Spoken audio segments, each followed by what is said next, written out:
Can we survive this Premier League level fitness test?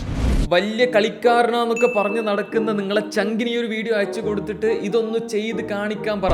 1.5 ദിവസം നീണ്ടു നിൽക്കുന്ന ഈ ഒരു ഫിറ്റ്നസ് കമ്പയിൻ ട്രൈ ചെയ്യണമെന്നുണ്ടെങ്കിൽ തന്നെ കിബിറ്റ്സ് ഇന്റർനാഷണൽ നടത്തുന്ന initial assessment plus physio injury സ്ക്രീനിങ്ങിൽ നിങ്ങൾ 100% ഓക്കെ ആണ് എന്നുള്ള ഒരു അപ്രൂവൽ ഒക്കെ കിട്ടണം. അത് കിട്ടിക്കഴിഞ്ഞാൽ വി സ്റ്റാർട്ട് ദ ടെസ്റ്റ്. ആദ്യം കുറച്ച് മൊബിലിറ്റി ആൻഡ് നിങ്ങളുടെ മൂവ്മെന്റ് ക്വാളിറ്റി ഇവർ ടെസ്റ്റ് ചെയ്യും. അതിൽ കുറെ എണ്ണത്തിൽ ഫെയിൽ ആവുമ്പോൾ തന്നെ നിങ്ങളെ ഈഗോ കുറെയൊക്കെ കുറഞ്ഞോളും.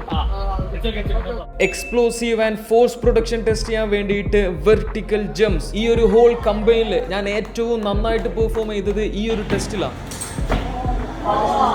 ഈ ഒരു സ്റ്റാറ്റ് മാത്രം നോക്കുകയാണെങ്കിൽ ഞാനൊരു പ്രീമിയർ ലീഗ് ലെവൽ പ്ലെയറിന് ഈക്വൽ ആണത്രേ. പക്ഷേ ഫുട്ബോൾ എബിലിറ്റിനെ പറ്റി നമ്മൾ മിണ്ടാൻ പാടില്ല. ലഞ്ച് ബ്രേക്കിന് മുന്നേ നമ്മൾ റിയാക്ഷൻ ടെസ്റ്റ് അതുപോലെ സ്ട്രെങ്ത് ടെസ്റ്റ് കൂടെ ചെയ്തു. റിയാക്ട് ലൈറ്റ്സ് വിഷ്ണു അടിപൊളിയായിട്ട് ചെയ്തെങ്കിലും സ്ക്വാറ്റ് ആൻഡ് ബെഞ്ച് പ്രസ് ഞങ്ങൾ രണ്ടാളും അഡപടലം മൂഞ്ചി. PL പ്ലേയേഴ്സിന്റെ 7 അയലത്ത് പോലും ഞങ്ങൾ എത്തിയില്ല. ഇതൊക്കെ ഇന്റെ പ്രൈം ജിംറാറ്റ് ഫേസിൽ ചെയ്തിനെങ്കിൽ പുഷ്പം പോലെ പാസ്സായിന് കേട്ടോ. കുറച്ചേരം റിലാക്സ് ചെയ്ത് ഫുഡൊക്കെ കഴിച്ച് ഒരു സൈക്കോളജി അസസ്മെന്റിന് ശേഷം ഡേ 1 ഫൈനൽ ഫേസ്.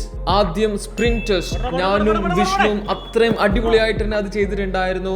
അതിനുശേഷം ഞങ്ങൾ agility and change of direction ഒക്കെ മെഷർ ചെയ്യാൻ വേണ്ടിയിട്ട് വി ഡിഡ് ടി ടെസ്റ്റ്. അതും ഡീസെന്റ് ആയിട്ട് ചെയ്തു. And finally day 1 last test RAST test എന്ന് പറഞ്ഞൊരു സംഭവം കേട്ടോ.